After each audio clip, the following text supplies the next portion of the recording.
The planet Zerathal was not like Earth. Its skies were purple. Its sun was red. And in the center of a quiet valley stood a tall black temple. The temple was older than any alien record. Inside, there was only one thing that mattered: a pa. Giant sword stuck in stone. The sword was huge, made of some unknown silver metal. It shined even in the dark. Glowing lines ran along its blade, and strange symbols covered its hilt. No one knew who made it. But all the legends said the same thing: the one who lifts the sword will command the power of the stars. For over 700 years, aliens from many planets had tried to lift it. Warriors, kings, scientists, even robots, all failed. The sword did. Not move. It just waited. That day, a new group came to the temple. Among them was a man named Dr. Ray Carter. He was not a soldier. He was not strong. He was an archaeologist from Earth, sent to study the temple ruins. The aliens laughed when they saw him. "Another one?" said Corvan, a tall, muscular alien from the planet Bragtar. "This one looks soft. He won't even be able to touch it." Ray didn't reply. He was used to this. Humans were still new in the galaxy. Not many took them seriously. Next to Ray was Lyra, a blue-skinned alien scientist. She looked worried. "Maybe you shouldn't go near it," she whispered. "It's not safe. Some who tried before never came back." Ray smiled. "Don't worry. I'm not here to lift the sword. I just want to look at it." He slowly walked toward the stone platform. The sword stood tall in the center, surrounded by ancient carvings. Ray kneeled and touched one of the symbols on the stone. His eyes widened. These symbols, they look like earth runes. Norse mythology. How can that be? The aliens behind him grew bored. Corvan stepped forward. "I'll show you how it sis." "Done," he roared. He grabbed the sword with both hands and pulled. Nothing happened. The sword didn't move. He growled and tried again. Still nothing. Angry, Corvan stepped back. "Useless piece of junk." Ray moved closer. He placed one hand gently on the sword's hilt, just to feel the metal. Suddenly, the sword glowed blue. The temple lights flickered. The air became warm. Everyone went silent. The sword vibrated softly under Ray's hand. Lyra gasped. "It's reacting to you." Ray pulled his hand back. The glow faded. Corvan's eyes widened. "What trick is this? What did you do?" Ray shook his head. "I don't know. I just touched it." The aliens stepped back, unsure what to believe. Some whispered. Others looked scared. A few even looked angry. Ray stood still, heart beating fast. He looked at the sword again. Something about it felt familiar, like it had been calling him. Lyra stepped beside him. "Ray, this has never happened before. The sword never glowed." "Not for anyone." Ray looked at her. "Then maybe it's not a weapon. Maybe it's something else." He turned to leave, but stopped. "What if this sword is not waiting for the strongest?" he asked. "What if it's waiting for the right one?" As he walked back to the group, the sword gave a soft hum, like a sound only he could hear. Far away, deep under the temple, something woke up. A machine. A voice. A message. "The key has been touched. The test begins." But no one heard it. Not yet. The news spread fast. Across the galaxy, people talked about one thing. A human touched the sword, and it moved. It had never happened before. Not once in 700 years. Ray Carter, the quiet archaeologist from Earth, became the center of attention overnight. His name was whispered in the council halls, royal palaces, and war camps of alien empires. Many were curious. Many were afraid. Back on Zerathal, Ray sat alone in a small chamber built into the temple wall. Stone walls, no windows, Just silence. He stared at his hand. The one that had touched the sword. Why me? He wondered. I didn't even try to lift it. The door opened. Lyra entered with a data tablet. You're all over the interstellar channels, she said. Some are calling you the chosen one. Others are calling you a fake, Ray sighed. I didn't do anything. I just touched it. That's what scares them, Lyra said. Before he could answer, the door slid open again. 2 tall alien guards stepped in. One wore golden armor with red lines glowing under the surface. Behind them walked a figure in a long black cloak. His face was hidden behind a silver mask. Ray Carter of Earth, the masked one said. The High Council wishes to speak with you. Ray stood slowly. About the sword? The masked figure nodded. About everything. The Alien Council. Hall same-day 12 chairs. 12 leaders. Each from a different alien race. They watched Ray with cold, sharp eyes. He stood in the center of the room, alone. No translator. No protection. Lyra sat far behind, in the corner, looking worried. Earth is young, said the Zarnak Queen. Her voice hissed like steam. Your kind has no history with the sword. But it reacted to him, said the small furry Zelly ambassador. That cannot be ignored.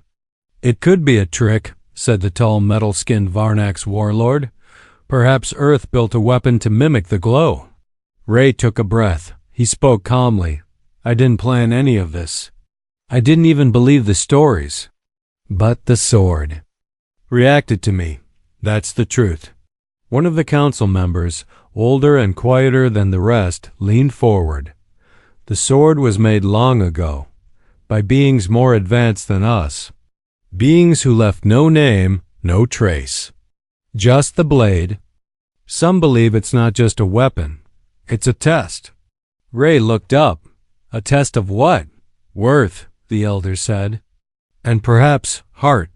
That word echoed in Ray's mind. Worth. Korr Van suddenly stood up from the shadows. He had been listening the whole time. He's just a weak creature from a weak world, he shouted. He didn't lift the sword. He doesn't deserve it. Enough, said the elder. None of us could move it in centuries, but it moved for him. The room fell silent. Finally, the elder spoke again. Let the human return to the temple. Let him try again. Not with force, but with intention. Later that night, the sword room Ray stood in front of the sword once more. This time, he was alone. No guards, no scientists, no cameras. Just him. And the sword. He slowly stepped forward. The room was quiet. The air was cool. He reached out again. His fingers touched the hilt. Nothing happened. He closed his eyes and whispered, I don't want power. I just want to understand. The sword gave a soft blue pulse. Just one. And then a small voice entered his mind, not words, but feelings. Memory not his, but someone else's. A battle. A galaxy on fire. A leader standing alone. Holding the same sword. Ray pulled his hand back, shocked. What was that? The sword returned to silence, but the message was clear. The sword remembers. Suddenly, a light blinked on the far wall. A secret door opened. A tunnel appeared, going deep underground. Ray stepped forward. The sword didn't stop him. Lyra's voice came through the communicator in his ear. Ray, where are you going? He smiled slightly. I think it wants to show me something. And he walked into the dark. The tunnel was long and silent. Ray walked slowly, the walls glowing faintly with blue light. Behind him, the secret door closed. There was no turning back now. He was alone. No signal. No light from the red sun. Only the sound of his own footsteps. Path led deep underground into the heart of the temple. Symbols began to appear on the walls. They were different from the ones above. These looked older. Not alien, but strangely familiar. Human? He thought. No, That's impossible. The tunnel opened into a wide circular chamber. In the center, a platform stood surrounded by floating fire orbs. The air was warm. At the edge of the platform, a strange shape rose, a mirror made of black stone. Ray stepped closer. Suddenly, the fire orbs blinked, and the mirror came to life. Not with his reflection, but with his memories. The mirror speaks. He saw his past. Battlefield on Earth, broken cities, smoke and fire. He saw himself as a younger man running through streets during the Earth Crisis War. People screaming, soldiers dying. He saw his sister, crying in his arms. He stepped back, breathing hard. "What is this?" he whispered. A calm, deep voice echoed through the chamber. It was not male or female. It felt ancient. "This is the fire of your truth." Ray looked around. "Who are you?" "I am the first guardian. The sword remembers pain, not pride. It chooses, not the strongest, but the one who survives their own fire." The mirror shifted. Now he saw Lyra speaking to him kindly. Then he saw her, betrayed, dying in some future he didn't recognize. "No," he said. "That didn't happen. Not yet."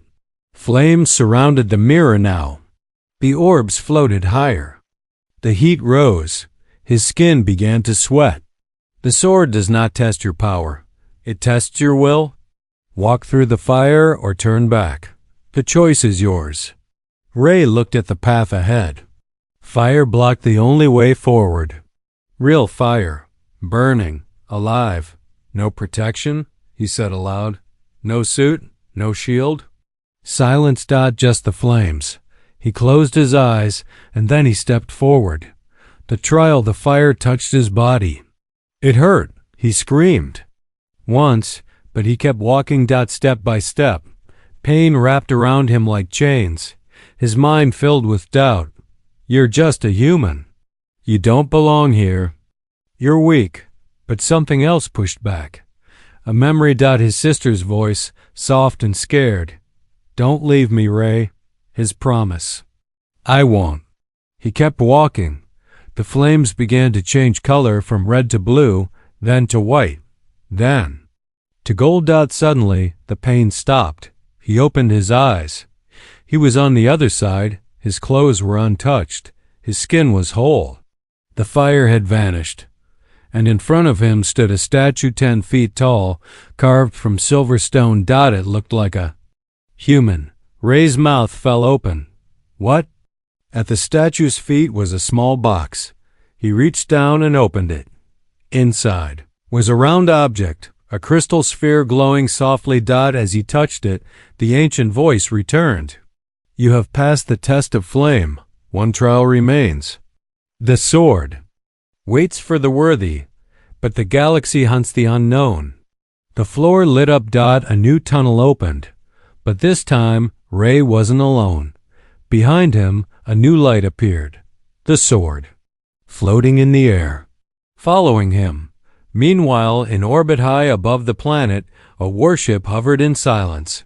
Inside, Corvan stared at a screen showing Ray's life signs. "He survived," growled one of his warriors. Corvan's eyes narrowed. No human should survive the trial of flame. He turned to his second in command. "Prepare the strike team. If the sword won't reject him, we will." Back below, Ray walks on. Ray didn't know what waited ahead. He didn't know the galaxy was now watching every move, but he felt something. In his chest. Not pride. Not power. Purpose. He touched the sword's hilt gently as it floated beside him. "I don't know why you chose me," he whispered, "but I won't run." In the shadows, the sword pulsed once and followed. The sun on Zerathal never fully set. It just faded into deep red, casting long shadows across the stone city. Locals called this time the dusk that breathes, a time of secrets. Ray Carter walked through the upper corridors of the alien city, guided by 2 guards. The sword floated behind him, silent as a shadow. Aliens stared as he passed. Some in awe, some in fear, some in quiet hatred. The human should not walk so freely, someone muttered. He ignored them. Inside, his mind was heavy. The trial of flame still haunted him. The memories, the pain. The strange human-shaped statue. Why would an alien temple hold a human form? His thoughts were broken by Lyra's voice over the comlink. "Ray, I need to see you. Come alone. Urgent." Her voice was shaky. "Too fast. Not like usual." Ray frowned. "Where are you?" "District 9, Research Tower. Level 3. Don't tell anyone." Then silence. The comlink cut off. "District 9, Research Tower. It was quiet here. Too quiet. No guards. No lights, just wind and the soft hum of power grids." Ray entered the old tower. He kept one hand near his side close to the sword now, hovering tightly behind him like it sensed something. He climbed the stairs. The lights flickered. On level 3, the door was open. "Lyra?" He called softly. No answer. He stepped in. A single lamp glowed in the corner. Papers were scattered across the table. Screens were cracked. Something had happened here. Suddenly a soft cough. He turned. Lyra sat in the corner, slouched against the wall. She was heard bleeding from her side, her eyes wide with fear. "Ray," she whispered. "They're coming." "You have to leave." Ray rushed forward. "What happened? Who did this?" But before she could answer, a second voice echoed behind him. "I did."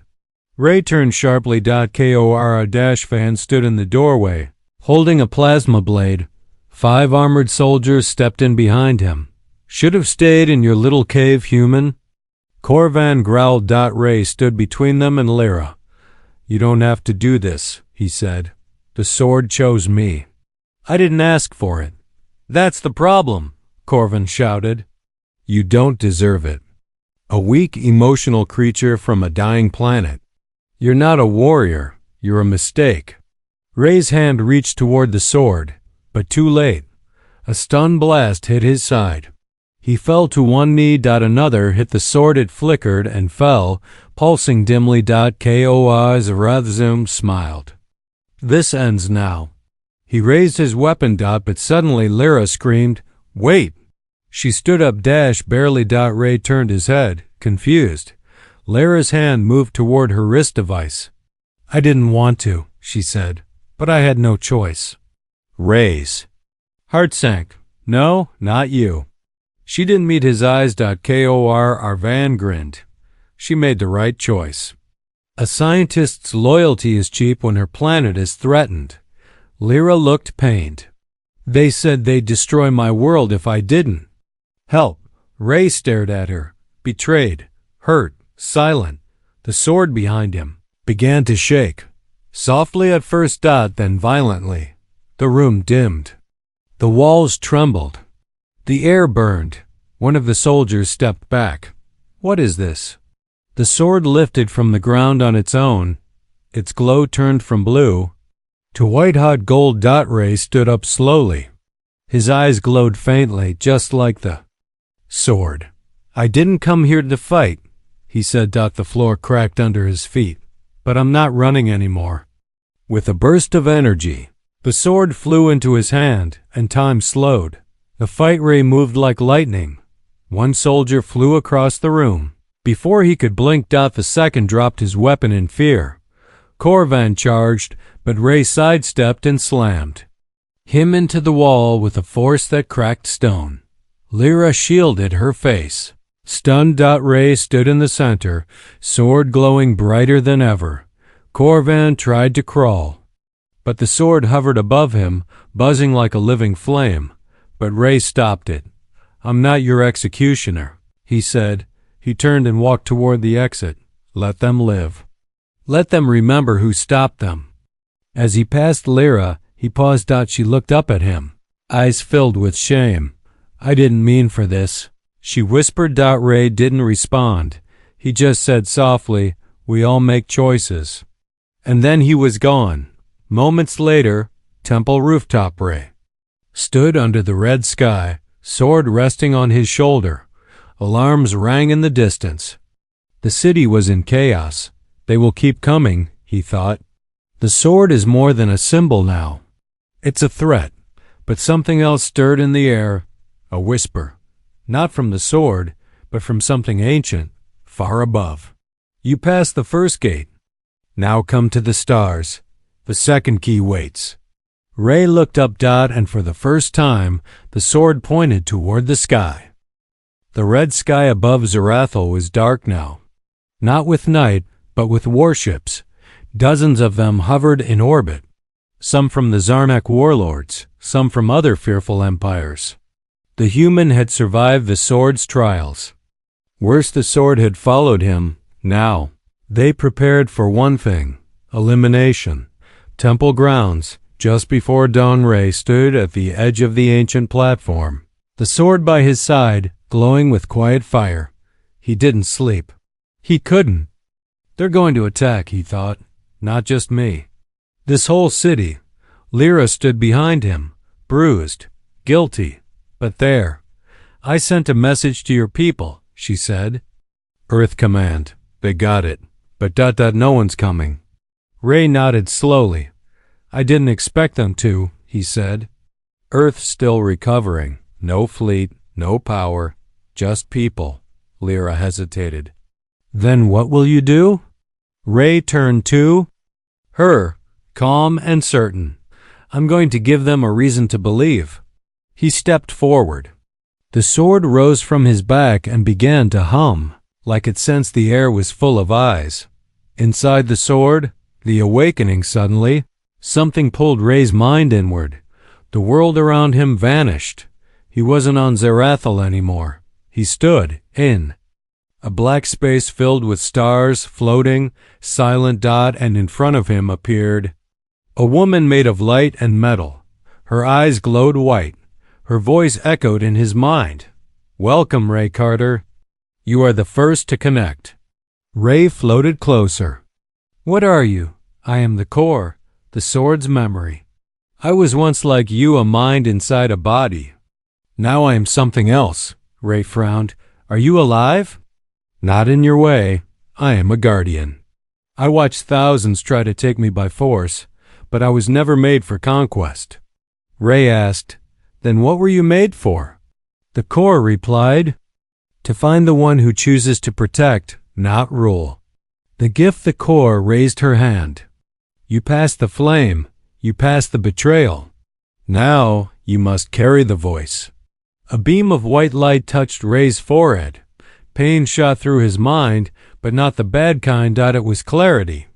He saw memories, not his, whole civilizations. Falling. Leaders chosen too early. Wars that destroyed galaxies. And then, finally, Earth. Small, young, broken, but hopeful. You are not perfect, the core said, but you still believe in rising after falling. That is why the sword came. Alive for you. Ray opened his eyes. He was back on the temple. The sword floated before him, now brighter. Alive. And he felt it. He could hear thoughts. Sense danger before it came. The sword had made him something new.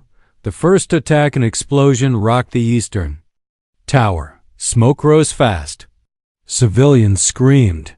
Alien soldiers, Zarnak raiders poured into the city. Ray stepped forward, calm.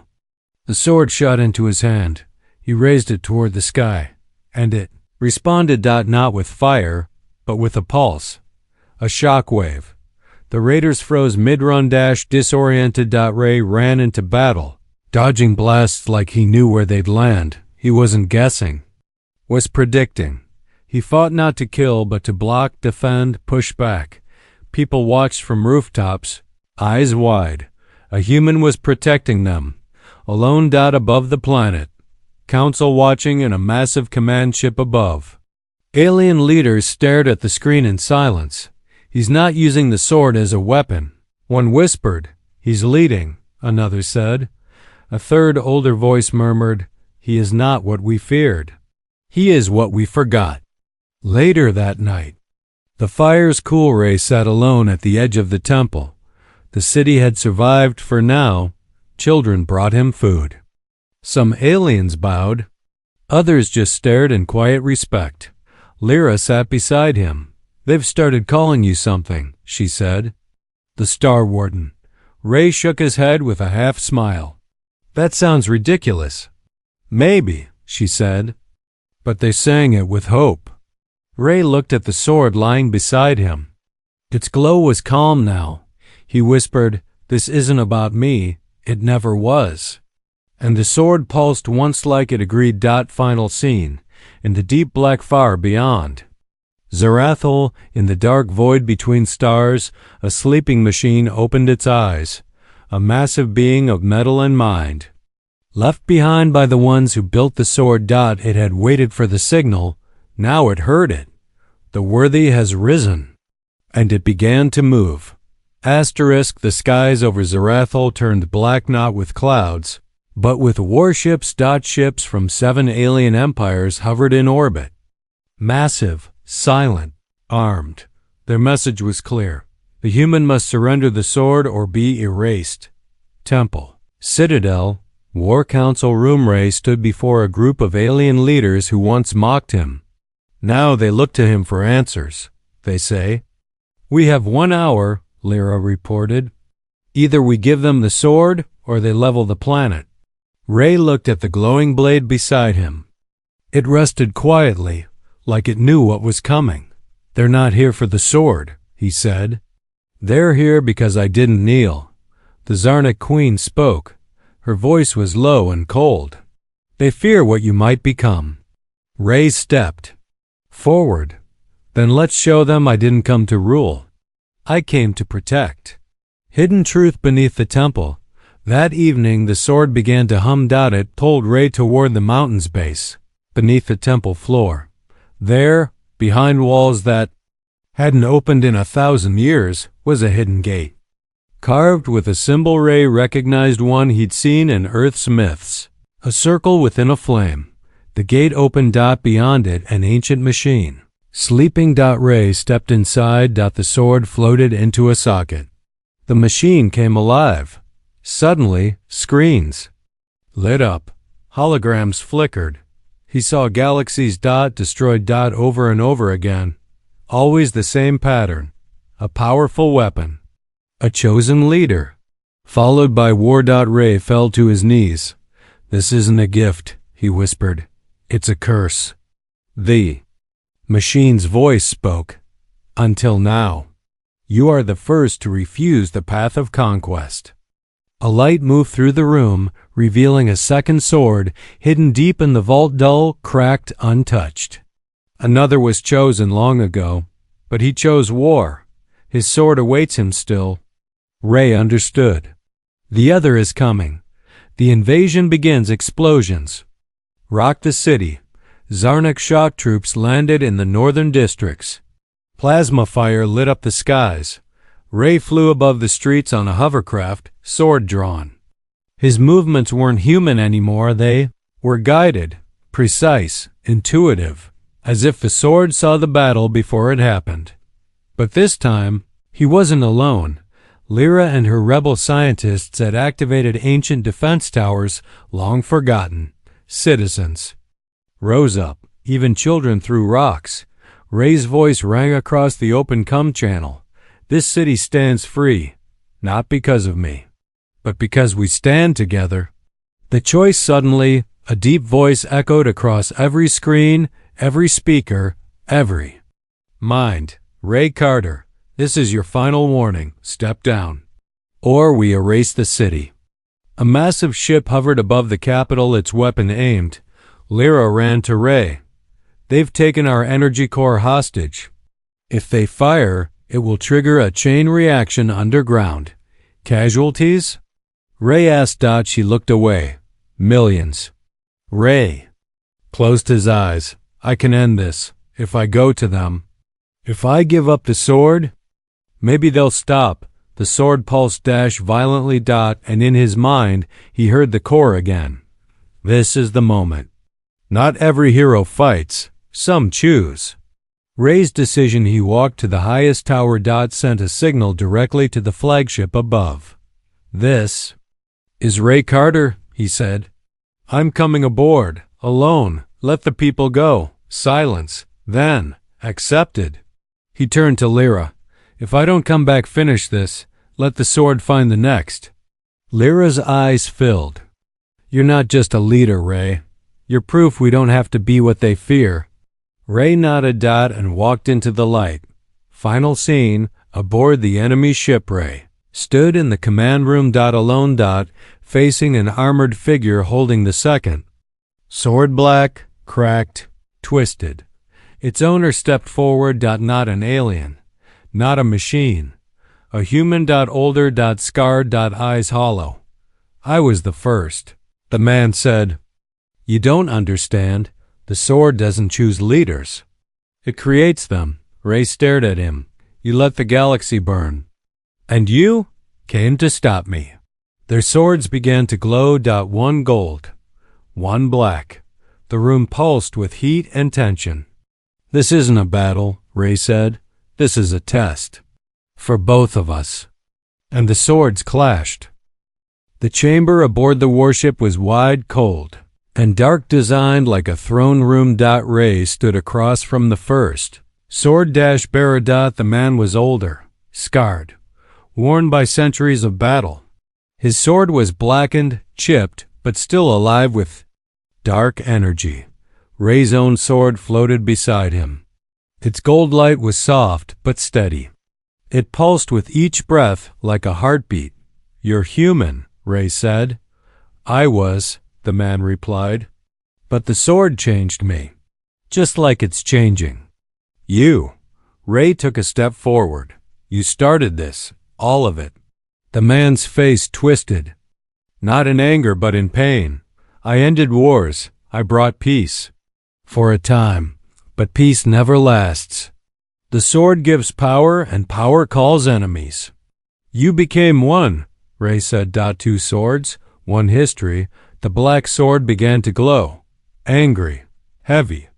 "This sword showed me the truth," the old man said. "The galaxy doesn't want peace. It wants control. Fear is the only thing that works." Ray's sword rose too calm, controlled. "No," Ray said quietly. "It wants hope. You just forgot what it looked like." Their swords collided. Not with sparks. With silence. For a moment, the room froze in light. Their minds connected. Inside the memory realm, they stood in a place made of light and shadow. Not real. A memory space. Ray saw visions. The first sword bearer, saving worlds, being hailed as a hero, then losing everything. Trust broken, peace betrayed. Planets turned against him. Until he stopped trying to protect and started to rule. Ray saw pain, regret, loneliness. "You didn't fall," Ray said. "You gave up." The older man turned to him. "And you'll do the same. They'll betray you too, one day." Ray shook his head. "Then I'll choose again. That's what makes me human." Back in reality, the final choice. Their swords hovered, both waiting. Then, the black sword began to shake. Cracks appeared. It turned toward its master. "And let go." The old man gasped. "No." The sword dropped to the floor silent. The golden sword hovered between them now, pulsing brighter. Ray looked at the broken man. "It's not choosing me over you. It's choosing who we could be." The warship shook violently. Systems failing. Outside fleets froze in confusion. And then the golden sword split in two blades. Ray reached forward and offered one to the man. "This isn't about power anymore. It's about fixing what we broke." The man looked down. His hands trembled. Then, slowly, he took the blade, and the room lit up with golden fire. Epilogue. The galaxy changes weeks later. The war ended not with a weapon, but with words spoken by two humans, standing side by side. The old sword-bearer vanished after the peace talks, some say to redeem himself. Ray stayed. He didn't become king. He didn't build an empire. He taught. He helped rebuild. And the sword? It returned to the temple, not stuck in stone anymore, but floating above the city. A symbol, a reminder that one person can still be worthy not by being perfect, but by choosing to stand, even when it's easier to fall.